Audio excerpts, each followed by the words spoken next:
Hi everyone, today I'm doing a basic demonstration on how to prep your aromatics right before you cook with them.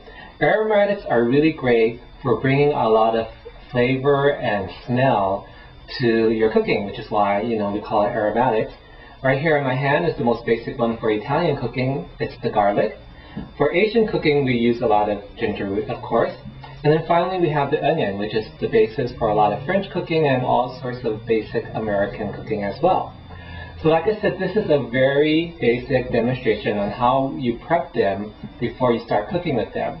So for all the experts out there, I'm going to have to suggest that you watch my other demos, possibly how to make a spam musubi. That's an interesting one.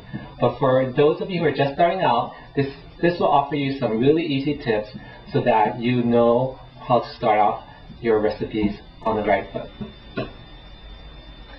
Alright, we start with the garlic. Here I have a garlic clove. The basic thing about the garlic clove is to take off the peel, and that's always the tricky part because it's kind of hard sometimes. You just kind of slowly peel it off.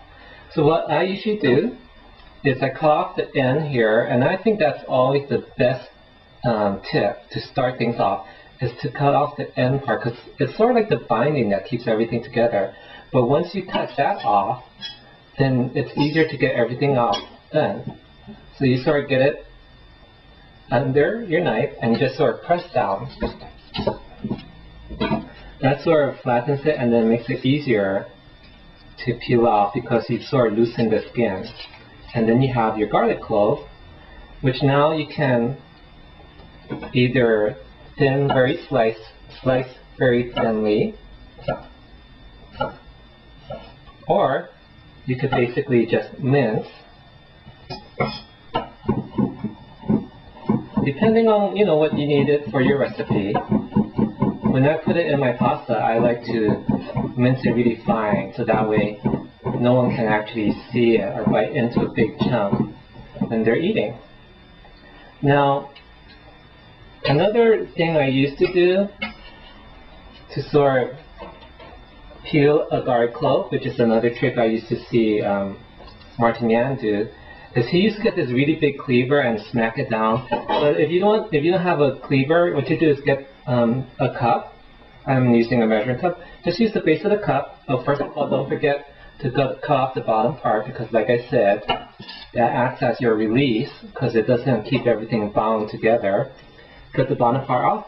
Get your cup, smash it down, and see how it just totally takes off the skin, makes it easier to get right to the clove. And I actually just throw this in and use this for stir frying, just like that. Once it's broken up, it releases the aroma of the garlic inside. And then you're all set to cook with that. The ginger is actually one of my favorite aromatics to use. It's just a very nice flavoring that I particularly like in a lot of my dishes. So you buy it from the grocery store like this. This is your basic fresh ginger. You see some that doesn't have this sort of brown skin. It's a little more yellow. That's actually a baby ginger. It's like a very, very young, fresh ginger. And those are even, more fresh and easier to use.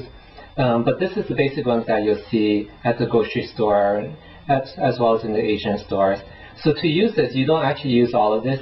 You probably just need a little bit of it. But you start by taking off the brown skin, and the easiest thing to do is to get a spoon, and you just sort of scrape it off. And you see how easy it comes off? It just scrapes right off, and it reveals the beautiful, very aromatic ginger root right underneath. What I do, I just scrape off enough that I think I might need, because I don't want to expose the whole thing. And then I cut the parts that I want into slices that I can use for my cooking. And then now with these, you can do several things. Well, actually, just one thing. I'm just going to julienne it into these nice little strips of sticks, julienne sticks. And then I actually use this in my stir fry where I just throw it in and use this to sort of infuse the oil that I'm cooking with. Now, another thing you can do too, which I wish I had my grater out. Hold on. Alright, here we go.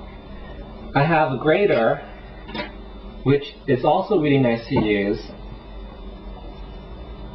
for ginger, because if you really want to infuse your recipe with the ginger and its juices, this will really get all the nice sort of ginger into these pulp things that you can scrape off and then put into your cooking.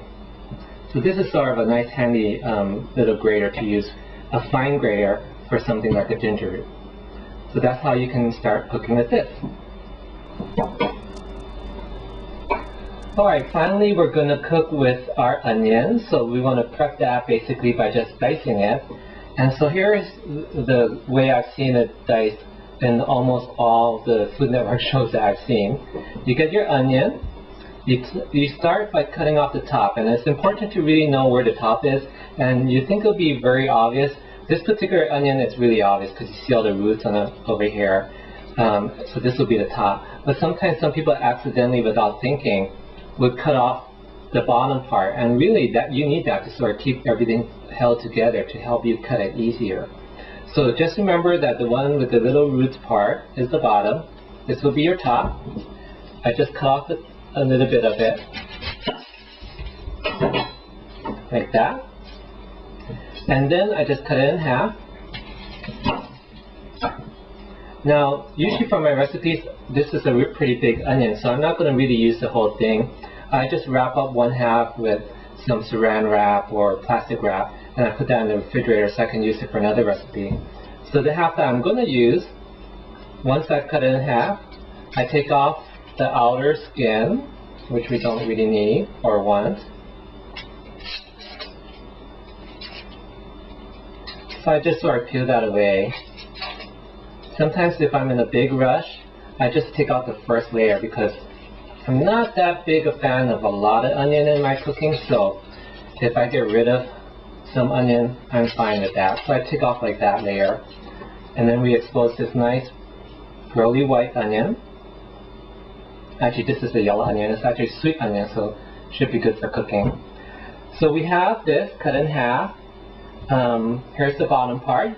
You place it down flat like this, and you just get your knife and you make sort of this cutting edge inside. I'm going to do 2 rows, and then after I cut that direction, now I'm going to cut this direction, and I'm going to make little slits. And you see how I'm holding the onion together just to make sure nothing falls apart. It helps if your knife is pretty sharp as well. So we cut it this way, and then finally we just cut it nice and small, nice like this. And there you have